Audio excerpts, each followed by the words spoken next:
India TV YouTube channel को subscribe करें और बेल आइकन दबाएं। पूरा देश इस वक्त कोरोना की दूसरी लहर का सामना कर रहा है। अस्पतालों में बेड कम पड़ रहे हैं, मरीजों को वेंटिलेटर सपोर्ट की सख्त जरूरत है। लेकिन इस बीच राजस्थान के भरतपुर से बेहद चौंकाने वाला मामला सामने आया है। भरतपुर के जिला अस्पताल को पीएम केयर्स फंड से वेंटिलेटर भेजे गए, लेकिन अस्पताल ने पीएम केयर्स फंड से मिले वेंटिलेटर्स को किराए पर दे दिया।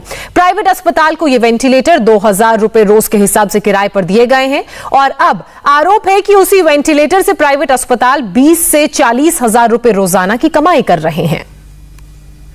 सरकारी वेंटिलेटर्स को किराए पर देने का पूरा मामला क्या है, आइए आपको तफसील से समझाते हैं। ये चौंकाने वाला मामला राजस्थान के भरतपुर का है, जहां जिला अस्पताल ने सरकारी वेंटिलेटर्स किराए पर दे दिए। प्राइवेट अस्पताल को वेंटिलेटर किराए पर दिए गए। जिन वेंटिलेटर्स को किराए पर दिया गया वो पीएम केयर्स फंड से मिले थे। भरतपुर के निजी अस्पताल को 2000 रोज के हिसाब से 10 वेंटिलेटर किराए पर दिए गए, लेकिन आरोप है कि निजी अस्पताल एक वेंटिलेटर से रोज 40,000 रुपए वसूल रहा है। भरतपुर के सरकारी अस्पताल के पास 60 वेंटिलेटर्स हैं, लेकिन सरकारी अस्पताल में ऑक्सीजन के 40 पॉइंट्स ही हैं। ऐसे में 20 वेंटिलेटर्स बेकार पड़े थे। साथ ही आपको यह भी बता दें कि भरतपुर में पीएम केयर्स फंड से मिले वेंटिलेटर्स को किराए पर देने का मामला तूल पकड़ता जा रहा है। बीजेपी सांसद रंजीता कोली ने इस मामले में जिला अस्पताल और प्राइवेट अस्पताल में सांठगांठ का आरोप लगाया है। उन्होंने गहलोत सरकार से पूरे मामले की जांच और दोषियों पर सख्त कार्रवाई की मांग की है। पीएम केयर फंड से 40 वेंटिलेटर आए।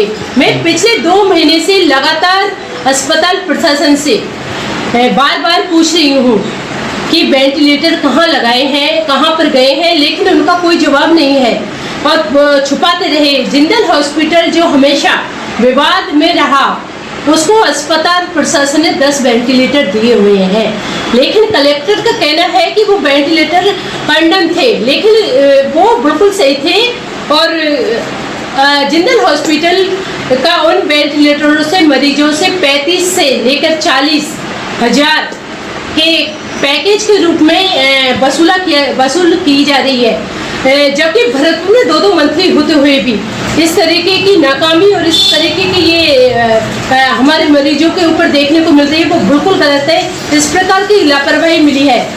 मैं तो समझती हूँ कि ये दोनों की मिलीभगत है, मिलीभगत की तरफ इशारा करती रही है। जिंदल हॉस्पिटल के खिलाफ दोषी अधिकारियों के खिलाफ कार्रवाई होनी चाहिए और मैं राज्य सरकार से निवेदन करती हूँ कि इनके सबके खिलाफ एक कार्रवाई होनी चाहिए और पूरी तरीके से जांच की जानी चाहिए।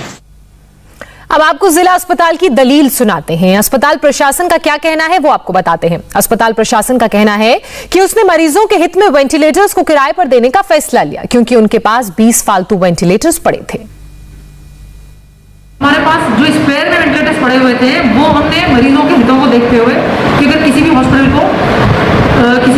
को अगर वेंटिलेटर की आवश्यकता है तो उसको फॉर द टाइमिंग मतलब जब तक हमारे लिए वापस आवश्यकता नहीं हो जाती तब तक के लिए अपन ने दिया है एज अ हेल्पिंग हैंड। और उसके बाद हमारा ये भी डिसीजन हो गया कि एक वेंटिलेटर का 2000 रुपीज़ पर डे के हिसाब से चार्ज वो संबंधित हॉस्पिटल RMRS में जमा कराएगा वो शुल्क। तो जैसे जिंदल को अभी 10 वेंटिलेटर दिए जा चुके हैं तो उनका वो शुल्क जमा हो जाएगा। जिंदल के अलावा भी यदि कोई प्राइवेट हॉस्पिटल इस तरह की हेल्प मांगता है तो इसी जो फिक्स चार्ज है उस पर उसको वेंटिलेटर उपलब्ध कराए जा सकते हैं, वो तब तक के लिए जब तक कि हमारा खुद का पॉइंट संचालित नहीं होने लग जाते हैं। अस्पताल प्रशासन की दलील आपने सुनी। अब आपको जिला प्रशासन की बात भी सुनाते हैं। भरतपुर के डीएम का कहना है कि जिला अस्पताल में ऑक्सीजन के सिर्फ 40 पॉइंट्स ही हैं। ऐसे में 20 वेंटिलेटर्स एक्स्ट्रा थे और यही कारण है कि कोरोना मरीजों के हित में इन्हें प्राइवेट अस्पताल को किराए पर देने का फैसला लिया गया। नंबर ऑफ ऑक्सीजन पॉइंट्स हमारा मेडिकल स्टाफ और नंबर मतलब ऑक्सीजन की सप्लाई के अनुसार बाकी 20 का हम यूटिलाइजेशन नहीं कर रहे थे। जैसे जैसे वेंटिलेटर की मांग इस महामारी में बढ़ती जा रही है तो हमने ये उचित समझा कि ये अनयूटिलाइज पड़े रहें, कोई इस्तेमाल नहीं हो, इससे अच्छा इसका यूटिलाइजेशन हो।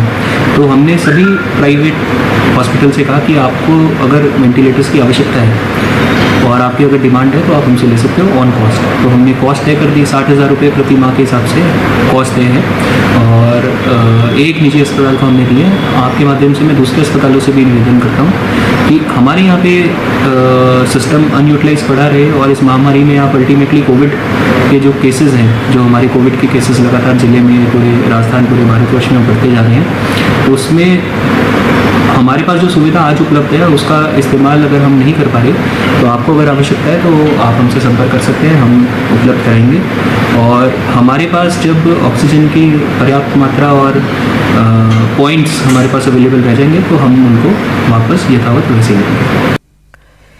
इस पूरे मामले पर हंगामा हुआ तो राजस्थान सरकार ने वेंटिलेटर्स पर अपना फैसला बदल दिया। राजस्थान सरकार अब ये कह रही है कि जो वेंटिलेटर्स प्राइवेट अस्पताल को दिए गए हैं उनसे किराया नहीं वसूला जाएगा, और जिन मरीजों का इलाज हो रहा है उनसे वेंटिलेटर का चार्ज नहीं लिया जाएगा। देखिए हमारे संवाददाता मनीष भट्टाचार्य ने कैसे भरतपुर से इस पूरे मामले पर ग्राउंड रिपोर्ट भेजी है।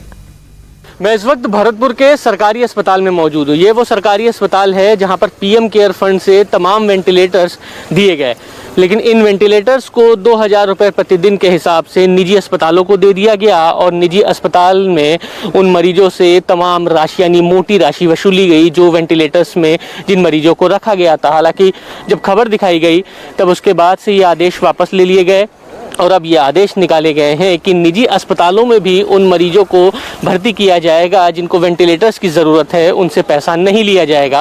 लेकिन सवाल सबसे बड़ा ये कि जो इस सरकारी अस्पताल में आते हैं, यानी वो गरीब जो प्राइवेट अस्पताल नहीं जा सकता है, उसके लिए ये वेंटिलेटर्स भेजे गए थे, तो आखिरकार पैसे देकर इन निजी अस्पतालों में क्यों भेजना पड़ा।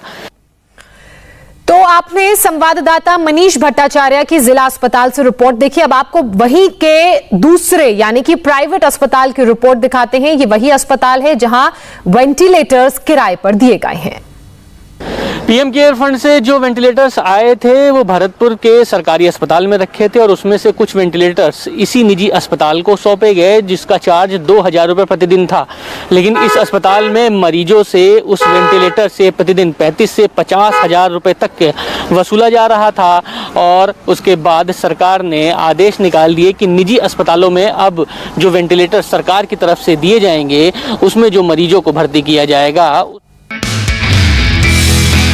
नमस्ते, मैं हूं मीनाक्षी जोशी। वीडियो और खबरों से अपडेट रहने के लिए India TV YouTube channel subscribe करें, बेल आइकन दबाना ना भूलें। जुड़े रहें इंडिया टीवी के साथ।